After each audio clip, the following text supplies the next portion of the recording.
got the right to remain silent.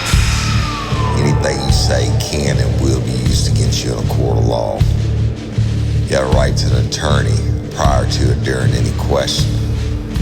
If you can't afford one, the court will appoint one for you. Do you understand your rights? When the wolf is at your door, your running's over, that's for sure. He already knows all about you. Cut you down, no matter by you. Now you better walk the line. Real life, real crime.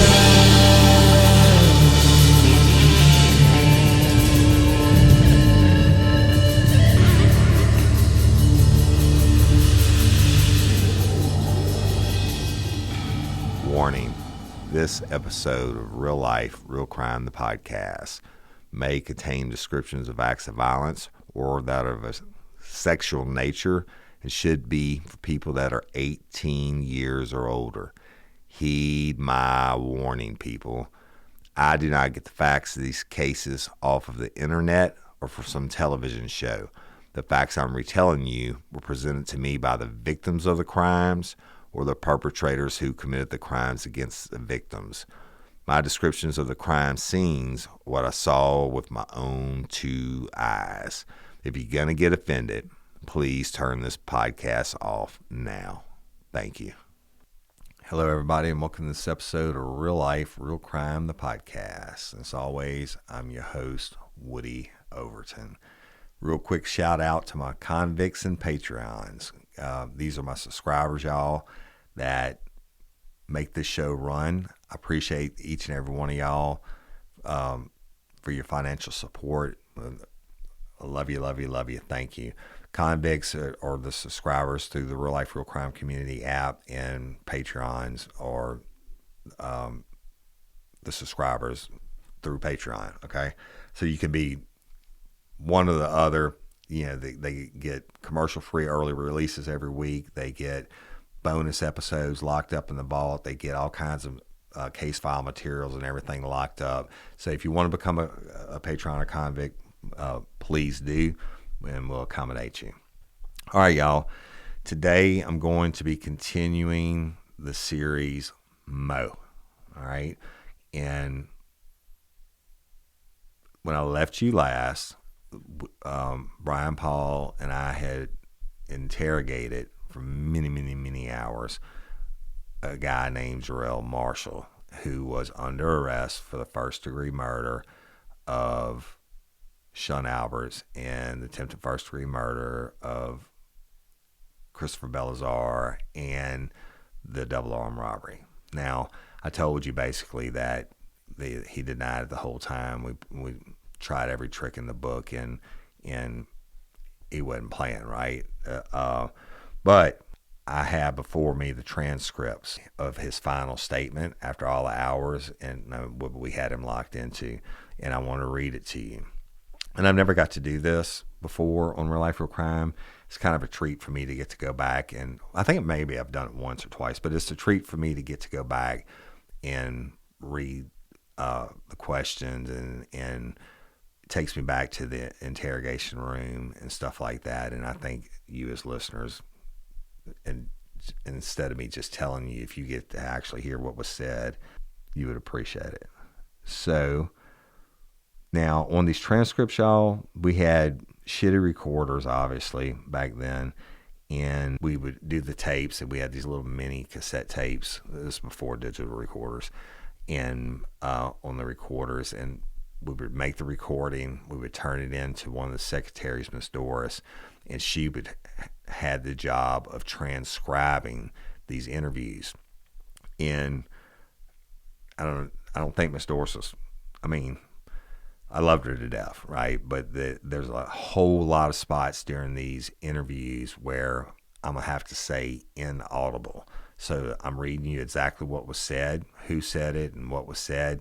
If I say inaudible, that's where Miss Doris I think maybe she was typing so fast and she didn't understand something that I said or whoever said in the room, and she would just put inaudible, right? So that happens a lot, unfortunately, but you'll get the general context of these interviews. Now, listen, I have like 5 more of these that I'm going to be reading in this case, and they get better and better and better. So I'm going to start with Jarrell Marshall's. Now, remember I told you a guy had gone to Detective Murphy Martin's resident late that night, like 11 o'clock, and said, hey, I got Jarrell in the truck. They knew Jarrell had the warrants for his arrest. Murphy placed him under arrest, brought him to the jail. He called us and told us that he was headed to the jail and the kid wanted to talk, right? So we get to the jail. He's already been advised of his rights and all that, and then we take him to the detective's office and conduct the interrogation. So I'm just going to read, so just bear with me. All right, so it says C file number 11905, and the initials JM behind it, and it says State versus Majori Chefney and Jarrell Marshall. Statement taken from Jarrell Marshall, Detective Brian Smith, and Detective Woody Overton, tape number 5755. It starts out, so y'all, what I'm going to do is I'm going to read the name of the person that's going to talk in their statement, and then the next one, and so forth, all right? So it starts out, it says Brian, that y'all, and if I say Brian, that means the Detective Brian Smith. It says Brian, and Brian says, I'm Detective Brian Smith, along with Detective Woody Overton. We're at the Livingston Parish Courthouse in the Detectives Division. The time now is 2:25 a.m. The date is May the 14th, 2005, and we're here with Jarrell Marshall, black male, date of birth 4/12 of 85. Jarrell, when Mr. Detective Murphy Martin brought you to the jail, he advised you your rights and consents to questioning, correct? Jarrell says, yes, sir. Brian, did you understand your rights? Jarrell, yes, sir.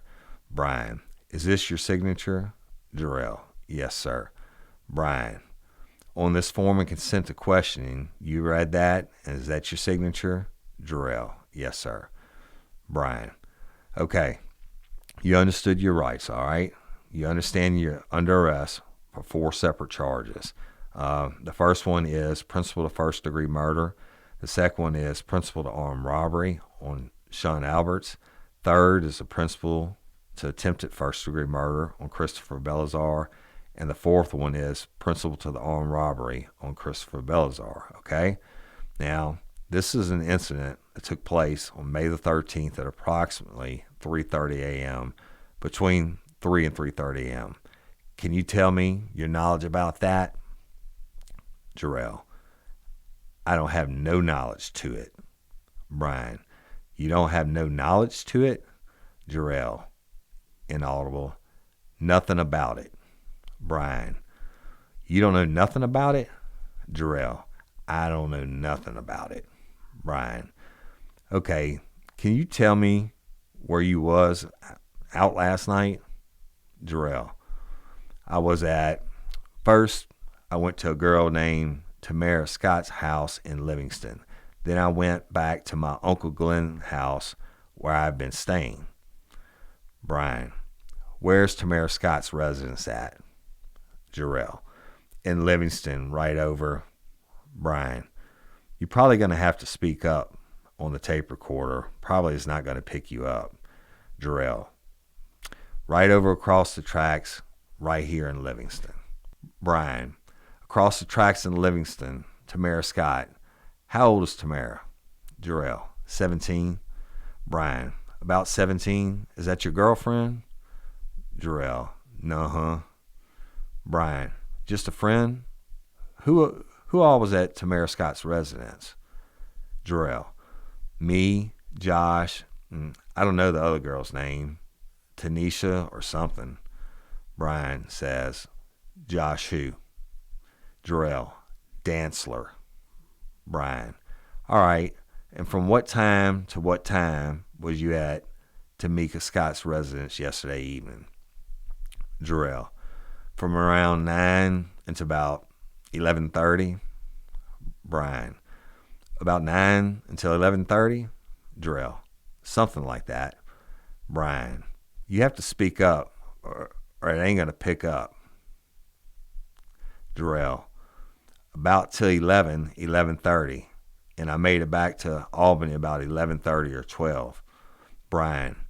You made it back to Albany about 11:30 or 12. How'd you get back to Albany from Tamika's residence? Jarrell.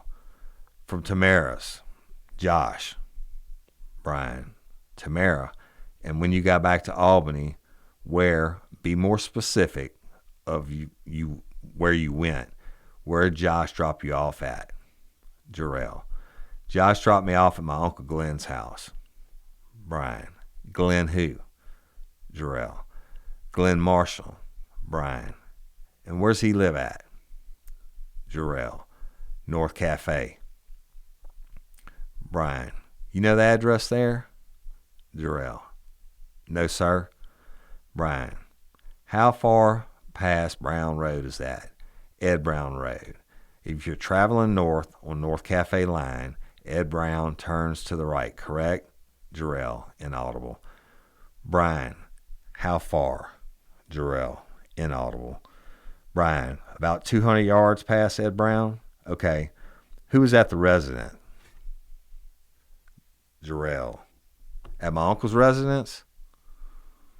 Brian. Yeah. Jarrell. Glenn and Patrick Reams. Brian. Glenn Marshall and Patrick? Jarrell. Patrick Reams. Brian. Patrick Reams, is that a black male? Jarrell. Black female. Brian. Black female? Jarrell. And Glenn is a male. Brian. Okay, you got there about 11:30? Jarrell. About 11:30 or 12. Brian. About 11:30 or 12. And you stayed there all night? Jarrell. Yes, sir. Brian.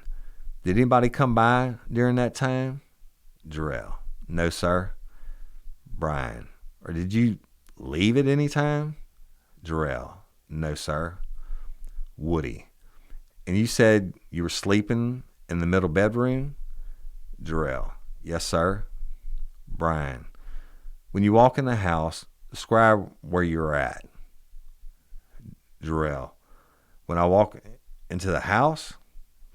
Brian. When you walk inside the door, what bedroom were you in? Jarrell. When you walk inside the door, go left down the hall. Well, you down the hall. As soon as you hit the hallway, you make a left.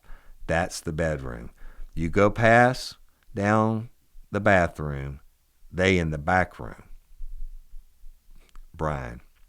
Okay, so when you walk in the door towards the hall, you stay in the bedroom on the left. If you keep going down the hall, then that's where the back bedroom is. Who was staying in the back bedroom? Jarrell. Glenn and Patrick? Brian. Glenn? All right.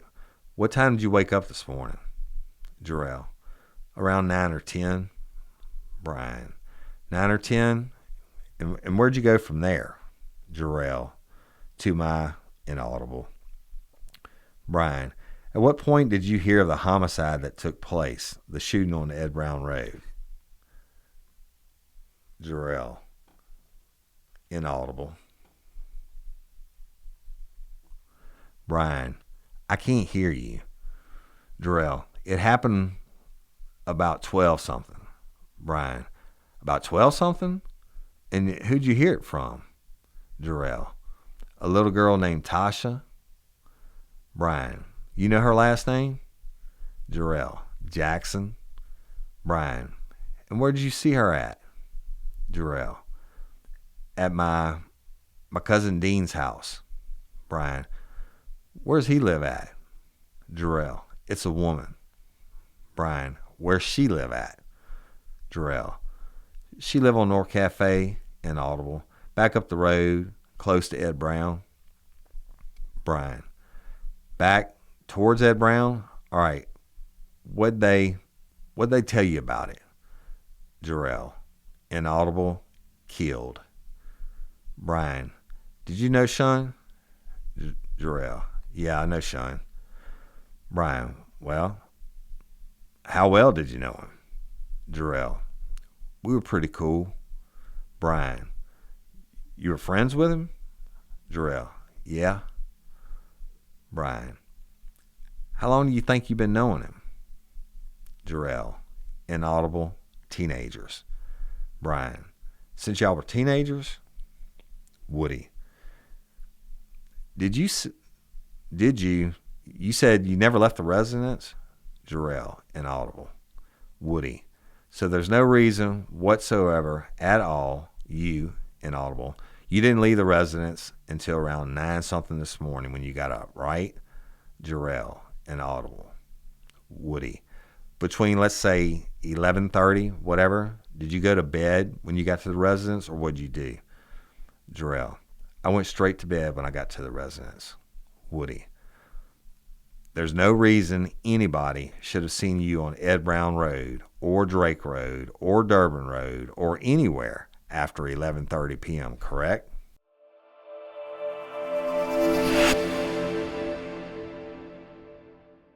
Hey, you want to hear something that's even more shocking than any true crime episode?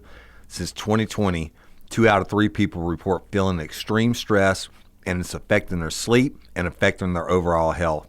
These days, stress seems to hit us from every possible angle in any environment, anytime, day after day. Unfortunately, all that stress can have serious impact on your immune, digestive, respiratory, and cardiovascular system. And of course, it can do a number on your cognitive and mental health. Wouldn't it be nice if you just had an off switch, an easy way to reboot and reset, to quickly find a calm, clear, and positive way to handle whatever life throws at you? Enter Just Calm, the breakthrough new stress and mood support formula from Just Thrive. Yes, the same Just Thrive that produces our favorite probiotic. Here's what makes Just Calm so radically different from anything you may have tried before.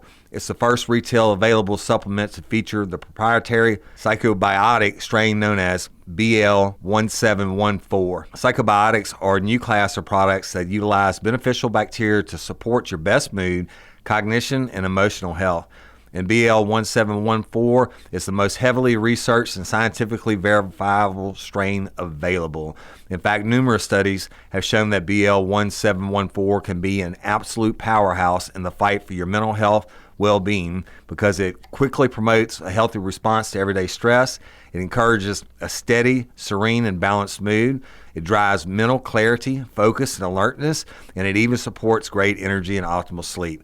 Imagine being able to turn down the noise and turn up the calm, one addition to your daily routine that takes just seconds to implement, and it's all natural. This is true stress management and support that's built for the modern world. So bring on the insufferable rush hour traffic, the deadlines and mounting pressure at work, and the relentless miles long of a to-do list. With Just Calm, you'll have the power to take on the day of feeling cool, collected, and in control. Paired with Just Thrive Probiotic, this is one dynamic duo for proven gut, immune, and mood support to help you live your best life. If you're ready to up your game and feel your best, you can get 15% off both Just Thrive Probiotic and Just Calm or any of their other scientifically proven products when you go to justthrivehealth.com and use code RLRC at checkout. That's justthrive.com, code RLRC. 15% off promo code, entire site wide. Go to justthrivehealth.com and use my code RLRC at checkout.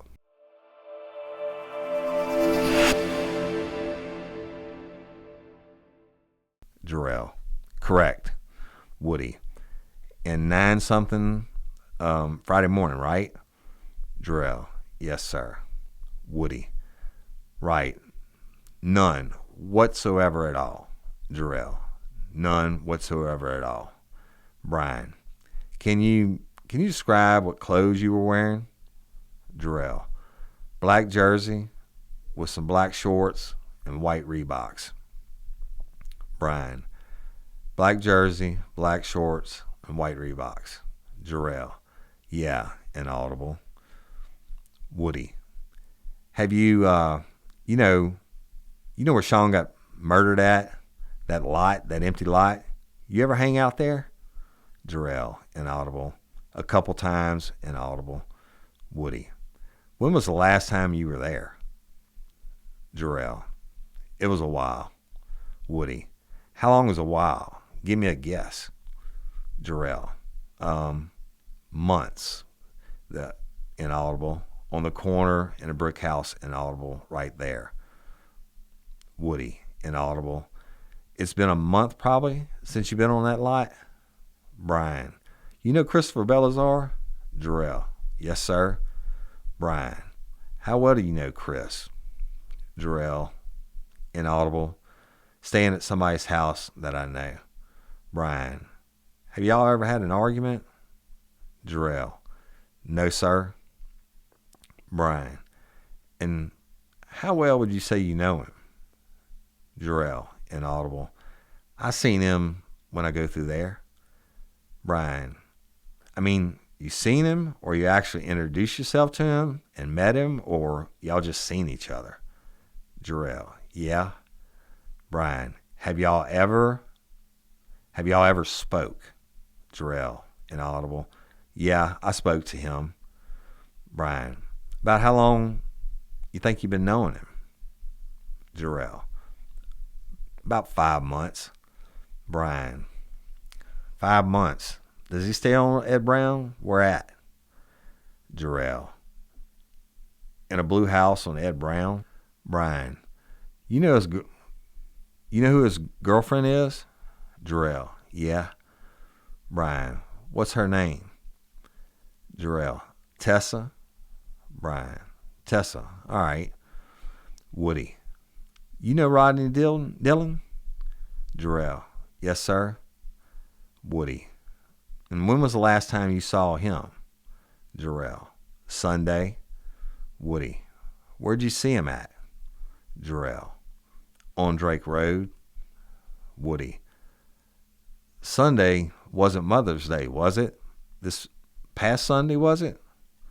Brian, uh-huh. Woody, how good of friends you and Rodney? Jarrell, we just see each other, speak to each other. Woody, you know what kind of vehicle he drives? Jarrell, a Suburban. Woody, you know what color it is? Jarrell, brown. Woody, when was have you ever been inside that vehicle before? How long has it been since you've been inside of it? Jarrell, about a month or two. Woody, a month or two. Brian, who was you in it with? Jarrell, Tony Showers. Brian, Tony Showers, just you and Tony? Jarrell, yes, sir. Brian, you borrowed it from Rodney? Jarrell, Tony Showers borrowed it from Rodney. Woody, where'd you sit when you were in the vehicle? Jarrell, in the front. Woody, driver's seat or passenger? Jarrell, passenger. Woody, you never sat in the back of the vehicle?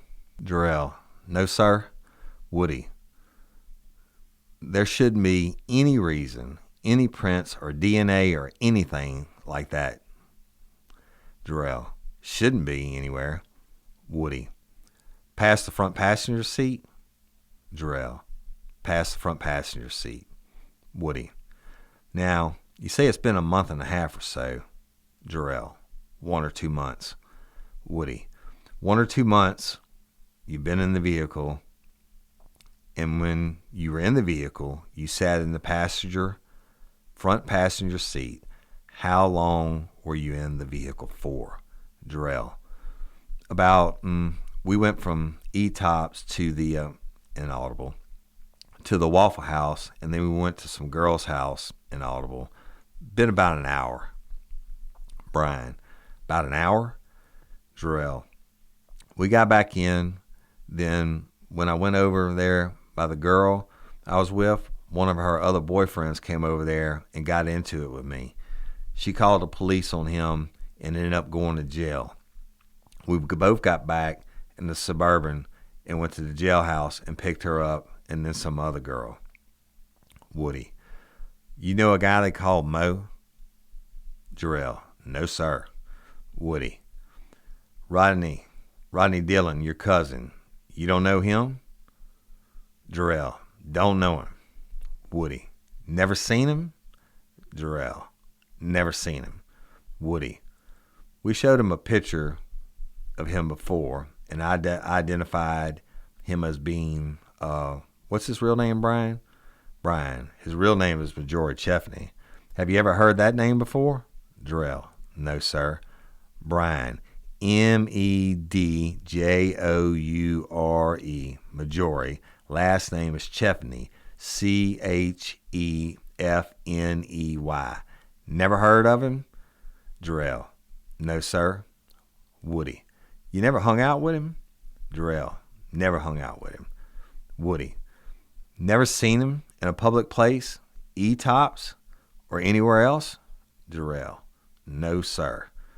Brian, I know you had mentioned earlier when we were speaking with you that you've seen Rodney on occasions at E-Tops, right? Rodney Dillon, have you seen anybody with him lately? Jarrell, nobody other than Dan, the only inaudible. I know he hangs out with Dan. I see Dan and him pass by through the hood, the neighborhood. Woody, Dan Highstraw or Dan West or Watkins? Jarrell, Highstraw or Watkins? Woody, he goes by both names, correct? Jarrell, I guess. Brian, what's Little Dan drive? Does he have a car?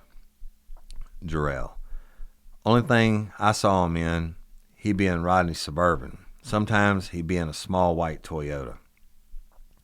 Brian, all right, that's the only person you seen with Rodney when you seen Rodney. Jarrell, yep. Brian, and that's at E-Tops and on Ed Brown Road and Drake, Cafe Line area, all that whole area. Jarrell, inaudible. Woody, you ever been to Rodney's mama's house on Dillon Lane off of Old BR, Old Baton Rouge Highway? Jarrell, no, sir. Woody, again, for no reason whatsoever at all, anybody should have seen you anywhere between 11:30 or so, 11:30, 12 last night, and 9 something this morning. Nobody should have seen Jarrell Marshall anywhere, correct? Jarrell, nobody should have seen me at no 12 o'clock. I was at home. I should have made it home by 12, and I should have been gone to bed at 9 or 10. I was going to say my auntie's house. Brian, your Aunt Rose Jackson, right? Jarrell, yeah. Brian, Rose Hall? Jarrell, Rose Hall. Brian, Rose Hall? Jarrell, she was a Jackson though. Brian, yeah, all right, Jarrell. Is there anything else you need to add, Woody? Woody, I don't think so. Brian, is there anything you want to add or take away from your statement, Jarrell? All right, the time is now 2:42. The date is still May the 14th, 2005. This concludes the tape statement of Jarrell Marshall. Brian, hey, I'm Detective Brian Smith along with Detective Woody Overton. The time now is 1:01. The date is May the 15th, 2005. I'm sorry, y'all. That's another one. All right, so I wanted to read y'all the first of the transcripts. Now, let's recap where we're at, and then I'm going to get into the next one, the next episode. What I did, or what Brian Paul and I did on the statement, this is after hours and hours of talking to him, y'all, and trying all the tricks with the photographs and everything else.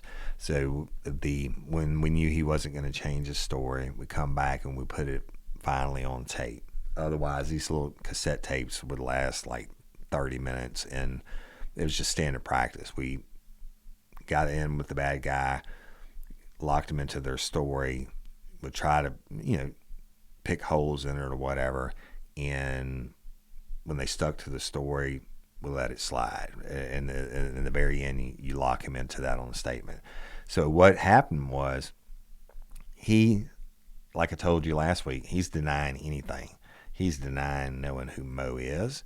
He's denying ever been on to Rodney Dillon's house. He's denying that anybody should have seen him anywhere after midnight the morning of the shooting, right? That he was at his uncle's house asleep until the next morning at 9 or 9:30. Well, go fuck yourself. We've got you lying. Or at least we have the contradictory statements. One, you have an eyewitness who was armed robbed, watched his friend get shot and murdered, and then he's running away and gets shot, but he picked you out of a photo lineup, definitely without hesitating. This is and he said the N word, and this is that shot me. Talking about Mo. But when he was presented Jarrell Marshall's photograph, he said that's the end that was there with City, meaning Mo George Hefney. And, they say eyewitness testimony is probably some of the worst that you can have. Well, I agree with that on certain cases and high stress situations and stuff like that. But on this case, the Mo and Jarrell had direct contact, face-to-face contact with Sean Alberts before he was killed and Christopher Belazar for a couple minutes. I mean, long enough to point guns at them, make them empty their pockets, pick up the money that fell out, and then start shooting for no reason. Okay, I totally believe when I showed the photo lineup to Christopher Belazar that he had it spot on. Rodney Dillon's mama said that she had seen Jarrell Marshall with Mo on Dillon Lane by her house. All right, he denied that. He said, but he didn't know that. He didn't know before he denied it that we already had the statement from her that yes, he'd been down there and she'd seen him with Mo. Okay. He denies knowing Mo, period. Never seen him before. Showed him the picture. Never seen him. Don't know him. Absolutely not. No. Denial is not a fucking river in Egypt, right? He was sticking to his guns. Why? But shit, we didn't have any incentive to give him. It's not like we can say, hey, we can take murder off the table if you confess, against this cat, right? But guess what? We didn't need him. We didn't need him to testify against Mo. I mean, fuck it. We had him there. That's way beyond a reasonable doubt if you believe the witnesses, if you believe Christopher Belazar, the living witness, and then you back it up with, and I'm going to read you some more stuff on future episodes. You back it up with all the other stuff that he's lying and saying he hadn't done, like nobody saw him after midnight, didn't know Mo, never been to Rodney's house, and I don't want to give it away yet, but there was a reason that I locked him into that he only sat in the front of Rodney's vehicle. Remember, he said there was no reason his DNA should be anywhere in that vehicle behind the driver's seat, and that'll come to play later on. But so we took him back, and naturally after that statement and booked him in, and I told you what happened the next morning when we talked to Mr. Kearney, and that I totally believe that Jarrell Marshall was absolutely guilty and that he was lying his ass off and he was in self-preservation, right? When you're a kid and you ask your mom, can you have a cookie before dinner? And she says no, and you go and you sneak it in the kitchen and you get a cookie out of the cookie jar and it falls and it breaks at your feet, and your mom comes in the room and sees you standing there with a cookie in your hand. You got cookies all on your feet and broken glass, and she's like, you do that? And you're like, right? Fuck, that's called self-preservation, people. We all have it. And if you, I don't believe that Jarrell Marshall knew fucking Mo was going to kill anybody, but he's still just as guilty because he went with him to rob him. So self-preservation, well, fuck you. We're going to do our job, and we're going to prove that you're done. Okay, so y'all, this would not be the last statement we got from Jarrell Marshall. All right, as the case developed, and I'll tell you and explain to you what happened. But we definitely would come back at him again and check his oil, if you will, a couple days later in this case. Now, there's so much more. I'm trying to put it together for you in chronological, exactly what happened next. And then I may run out of time here for this week because I think this is going to be way too long. You remember Jarrell said he had been in the town of Livingston at a girl's house, and that I think it was Josh Dantzler brought him back and dropped him off at his Uncle Glenn Marshall's house on Cafe Line Road. So what did we do? Well, shit, he gave us that bit of information. You got to go run it down, right? You got to go dig it up, shake the tree, see what falls out. And that's exactly what we did. And y'all, I'm looking at this next statement is so long, but it's very important. So I'm probably going to end it for this week. This is like 30 pages. So what I'll do next week is pick up with the next recorded statement, and it's going to be of Mr. Joshua Dantzler. All right. And look, I'll go ahead and read you. This is the people that we took tape statements from in this case. I'm looking at the form that says tapes received in this case. Case number 11905, State versus Majority Cheffney and Jarrell Marshall.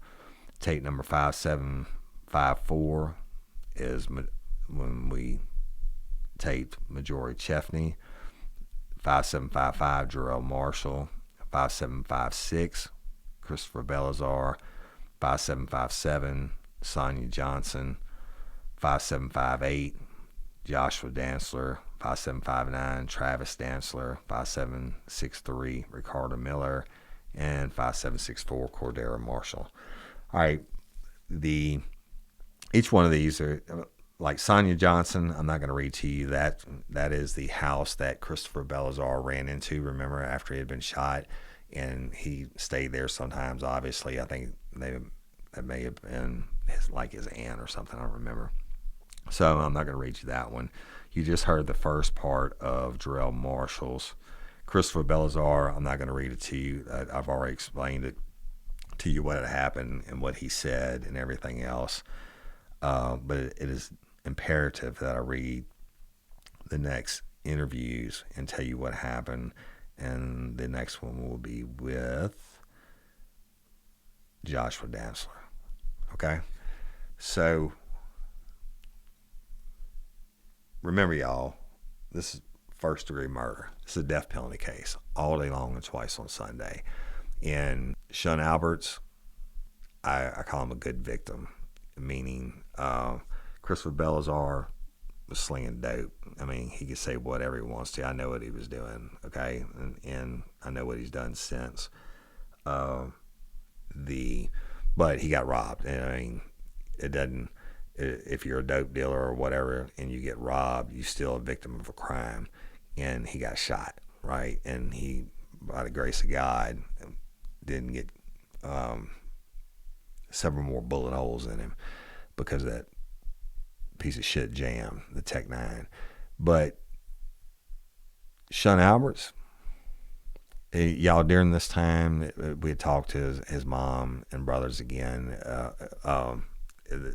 One of his brothers, one of the older ones that I had arrested numerous times, and Brian Paul had called me, and I think Brian was at the autopsy. It was pretty fresh, and we went back down there, and he's like, Wolf, I need you. You got to get justice, man.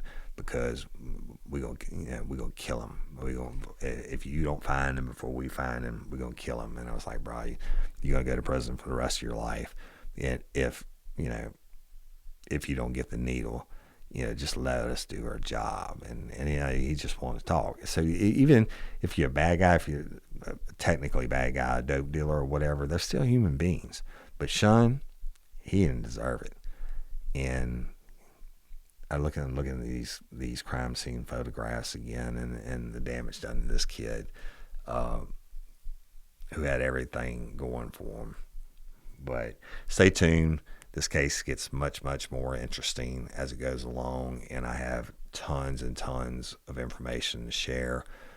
And I'm Woody Overton, your host of Real Life, Real Crime, the podcast. LOPA, Louisiana Organ Procurement Agency. They're heroes, y'all, saving lives every day. If you want to be an organ donor and you have to be from Louisiana. It's a nonprofit. If you want to be an organ donor and you are from Perth, Perth, Australia, you can be an organ donor. Go to lopa.org, fill out the form. They'll get you taken care of. Be a hero. Give the gift of life. And I'm Woody Overton, your host of Real Life, Real Crime, the podcast. Until next time, or ever, don't let me catch you down on Murder Bayou. Peace. Real Life, Real Crime is a true crime podcast brought to you by your host, Woody Overton, executive producer, Jim Chapman with Envision Podcast Studios. Your music is provided by Chase Tyler and the Chase Tyler Band. Follow me on Instagram at Real Life, Real Crime or at Overton Woody. Check out our numerous social media pages. Also, go to the App Store and download our free Real Life, Real Crime community app, which contains all things real life, real crime and true crime, and uncensored and run by me. Wherever you listen to a podcast, go like, subscribe, and review to Real Life, Real Crime or my other podcast, Scorched Justice. Thank you.